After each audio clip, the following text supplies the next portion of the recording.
श्री गणेशाय नमः। श्री रामचरितमानस बाल कांड 112वां दोहा और चौपाइयाँ और उनके अर्थ। राम कृपा ते पार्वती सपनहु तब मन माही, शोक मोह संदेह भ्रम मम विचार कछु नाही। हे पार्वती, मेरे विचार में तो श्री राम जी की कृपा से तुम्हारे मन में स्वप्न में भी शोक मोह संदेह और भ्रम कुछ भी नहीं है। तद्यपि आशंका कीनहु सोई, कहत सुनत सब कर हित होई। जिन हरि कथा सुनी नहीं काना, श्रवण रंद अहि भवन समाना। फिर भी तुमने इसलिए वही पुरानी शंका की है कि इस प्रसंग के कहने सुनने से सबका कल्याण होगा। जिन्होंने अपने कानों से भगवान की कथा नहीं सुनी, उनके कानों के छिद्र सांप के बिल के समान हैं। ने नहीं संत दरस नहीं देखा, लोचन मोर पंख कर लेखा। ते सिर कटु तुम्बरि समतूला, जिन नमत हरि गुरु पद मूला। जिन्होंने अपने नेत्रों से संतों के दर्शन नहीं किए, उनके वे नेत्र मोर के पंखों पर दिखने वाली नकली आंखों की गिनती में हैं। वे सिर कड़वी तूंबी के समान हैं, जो श्री हरि और गुरु के चरण तल पर नहीं झुकते। जिन हरि भक्ति हृदय नहीं आनी, जीवत सब समान ते प्राणी। जो नहीं करहि राम गुण गाना, जिहि सो दादुर जिहि समाना। जिन्होंने भगवान की भक्ति को अपने हृदय में स्थान नहीं दिया, वे प्राणी जीते हुए ही मुर्दे के समान हैं। जो जीव श्री रामचंद्र जी के गुणों का गान नहीं करती, वह मेंढक की जीव के समान है। कुलिस कठोर निठुर सोई छाती, सुनि हरि चरित न जो हर साथी। गिरिजा सुनहु राम के लीला, सुरहित धनुज विमोहन शीला। वह हृदय वज्र के समान कड़ा और निष्ठुर है, जो भगवान के चरित्र सुनकर हर्षित नहीं होता। हे पार्वती, श्री रामचंद्र जी की लीला सुनो। यह देवताओं का कल्याण करने वाली और दैत्यों को विशेष रूप से मोहित करने वाली है। 113वां दोहा। राम कथा सुरधेनु सम, सेवत सब सुखदानी। सत समाज सुरलोक सब, को न सुने अस जानी। श्री रामचंद्र जी की कथा कामधेनु के समान सेवा करने से सब सुखों को देने वाली है, और सत्पुरुषों के समान ही सब देवताओं के लोक हैं। ऐसा जानकर इसे कौन ना सुनेगा। राम कथा सुंदर कर तारी, संशय विहग उड़ाब निहारी। राम कथा कलि विटप कुठारी, सादर सुनो गिरिराज कुमारी। श्री रामचंद्र जी की कथा हाथ की सुंदर ताली है, जो संदेह रूपी पक्षियों को उड़ा देती है। फिर राम कथा कलयुग रूपी वृक्ष को काटने के लिए कुल्हाड़ी है। हे गिरिराज कुमारी, तुम इसे आदर पूर्वक सुनो। राम नाम गुण चरित सुहाए, जन्म कर्म अगिनत श्रुति गाए।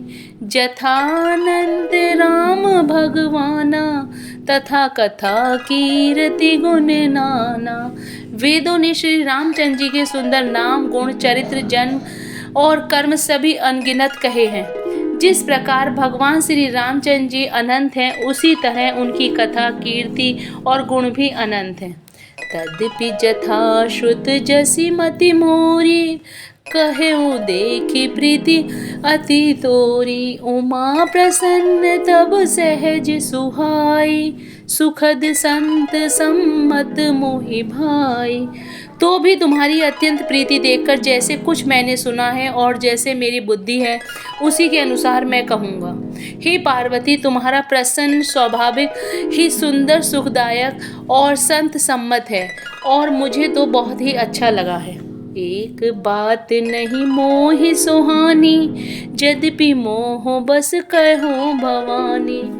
तुम जो कहा राम कोई आना, जेहि श्रुति गाव धरहि मुनि ध्याना।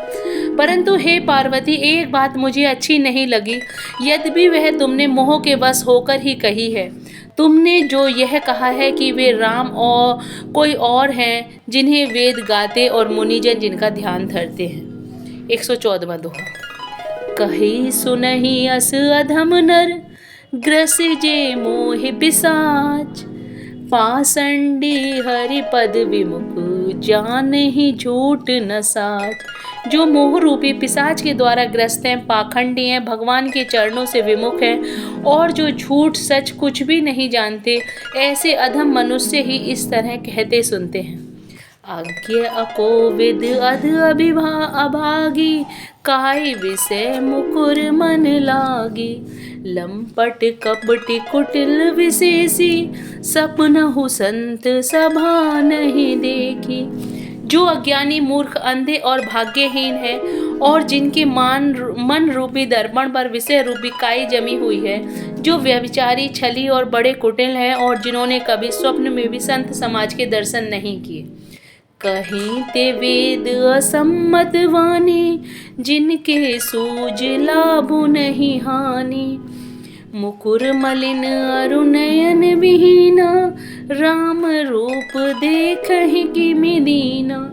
और जिन्हें अपनी लाभ हानि नहीं सूझती, वे ही ऐसी वेद विरुद्ध बातें कहा करते हैं। जिनका हृदय रूपी दर्पण मैला है और जो नेत्रों से हीन है, वे बेचारे श्री रामचंद्र जी का रूप कैसे देखें। जिनके अगुण न सगुण विवेका, जल्पहि कल्पित वचन अनेका। हरि माया बस जगत ब्राह्महि, तिनहि कहत कछु अघटित नाही। जिनको निर्गुण सगुण का कुछ भी विवेक नहीं है, जो अनेक मनगणत बातें बका करते हैं, जो श्री हरि की माया के वश में होकर जगत में जन्म मृत्यु के चक्र में भ्रमणते फिरते हैं, उनके लिए कुछ भी कह डालना असंभव नहीं है। बातुल भूत विवश मतवारे, ते नहीं बोलहि वचन विचारे। जिन कृत महामोह मदपाना, तिन कर कहाँ करहि नहीं काना। जिन्हें वायु का रोग, सन्निपात, उन्माद आदि हो गया हो, जो भूत के वश हो गए हों और जो नशे में चूर हैं, ऐसे लोग विचार कर वचन नहीं बोलते। जिन्होंने महामोह रूपी मदिरा पी रखी है, उनके कहने पर कान ना देना चाहिए। जय Shri Ram. Please like and subscribe the channel.